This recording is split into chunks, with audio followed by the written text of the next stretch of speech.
আমাকে কথা বলতেই হবে ইনশাআল্লাহ, কারণ আগামীতে আবার আপনাদের সাথে দেখা হবে কিনা আমি জানি না। কথা বলতেই হবে। বসেন, কেউ দাঁড়িয়ে থাকবেন না। আমি দেখতে পাচ্ছি বাংলাদেশের ভাগ্য আকাশে উত্তর গগনে কালো মেঘ জমা হয়েছে, ঝড়ের পূর্বাভাস লক্ষ্য করছি। যদি মোকাবেলা করতে না পারেন সক্ষম ভাবে, এমন অন্ধকার গাঢ় কালো অমাবস্যার রাত আসতে পারে যার সুবে সাদেক হওয়া অসম্ভব। সুতরাং আপনারা কি কাপুরুষের মতো কাফের মুশরিকদের গোলামি করে মরতে চান? বিড়ালের মতো 500 বছর বেঁচে থাকার কোনো লাভ নাই। সিংহের মতো 1 ঘন্টা বাঁচতে চাই। আমাদেরকে বলা হয় সাম্প্রদায়িক উস্কানিমূলক কথা নাকি আমি বলি। পত্রপত্রিকা দিছে না তারা? সাম্প্রদায়িক উস্কানি কথা, সাম্প্রদায়িক উস্কানিমূলক কথা বলি। সেই জন্যই বোধহয় শত শত মুসলিম আমাদের কাছে এসে মুসলমান হয়। মানুষে আর বোকা বানানো যাবে না। যাবে কি? আর বোকা বানানো যাবে? তারপর বলছে কি, এরপরে বলছে আমাকে বলছে রাজাকার।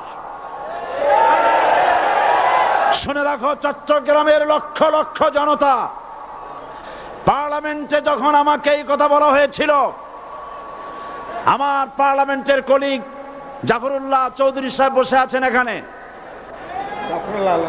হ্যাঁ, জাফরুল ইসলাম চৌধুরী বসে আছেন পাশে, প্রধানমন্ত্রী সুদ্ধা, অন্তত 3 শতাধিক পার্লামেন্টের সম্মানিত সদস্যরা সেদিন বসা।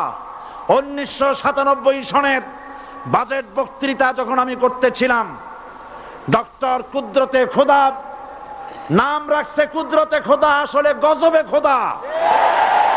এ লোকটি নাস্তিক, ইসলামের চূড়ান্ত দুশমন।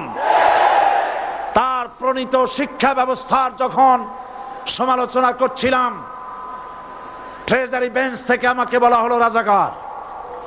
আমি আমার সমস্ত শক্তি একত্রিত করে বলেছিলাম শুধুমাত্র হিন্দুস্তানের রাজাকারেরাই আমাকে রাজাকার বলতে পারে। আমি বলেছিলাম 1973 সন পর্যন্ত আমি বাংলাদেশের কোন রাজনৈতিক দলের নেতা এবং কর্মী ছিলাম না। আমি রাজাকার নই। আমাকে রাজাকার বলে যদি তাকেও প্রমাণ করতে না পারে 10 কোটি টাকার মানহানি মামলা দায়ের করব। আমার এই বক্তব্য সারা দুনিয়া শুনেছে। পার্লামেন্টে আমার এই বক্তব্য রেকর্ড হয়ে আছে।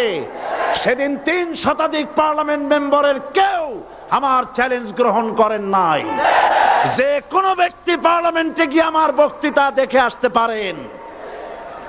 এরপরে 1997 সনের 7 অক্টোবর দৈনিক জনকণ্ঠ পত্রিকা যখন আমার বিরুদ্ধে লিখলো, সেই পত্রিকায় সাইদির ওপেন চ্যালেঞ্জ 8ম পাতা, 1997 7 অক্টোবর, এত বড় 2 কলামে হেডিং। সেখানে আমি বলেছি বাংলাদেশের সকল সাংবাদিক, গোয়েন্দা বিভাগ, বাংলাদেশের সকল বুদ্ধিজীবীকে আমি আমার পিরোজপুরে আমন্ত্রণ করছি। আমার উপস্থিতিতে যদি কেউ প্রমাণ করতে পারে বাংলাদেশের স্বাধীনতা যুদ্ধের বিরুদ্ধে আমার কোনো ভূমিকা ছিল, সজ্ঞানে স্বেচ্ছায় জাতীয় সংসদের সদস্য পদ থেকে পদত্যাগ করব। 3 বছর পার হয়ে গেছে, আজ পর্যন্ত কেউ এই চ্যালেঞ্জের মোকাবেলা করে নাই। সুতরাং আমাকে যারা রাজাকার বলবে তারা পিতৃ পরিচয়হীন অবৈধ সন্তান। 1971 সনের, শোনো মুসলমানেরা, 1971 সনের কোন কাদা সাইদির গায়ে লাগে নাই। আমাকে রাজাকার বলে জনগণ থেকে বিচ্ছিন্ন করবা, জনগণ থেকে আমারে বিচ্ছিন্ন করা যাবে না। কারণ এই জনগণ আমার জন্য আসে না, এই জনগণ আসে আল্লাহর কোরআনের জন্য।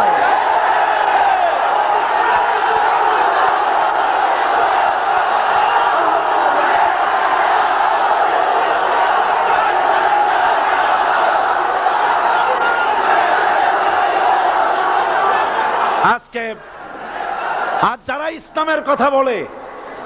ইসলামের কথা বলে তারাই রাজাকার, তারাই মৌলবাদী।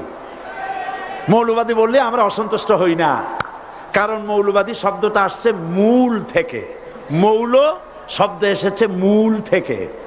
মূলবাদী তার মানে যারা মূলে আছে। মূল হলো কোরআন, মূল হলো হাদিস, মূল হলেন আল্লাহ, মূল হলেন আল্লাহ রসুল।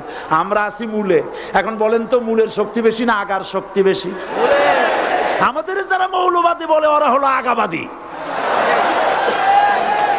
মূলে আছে কত কোটি?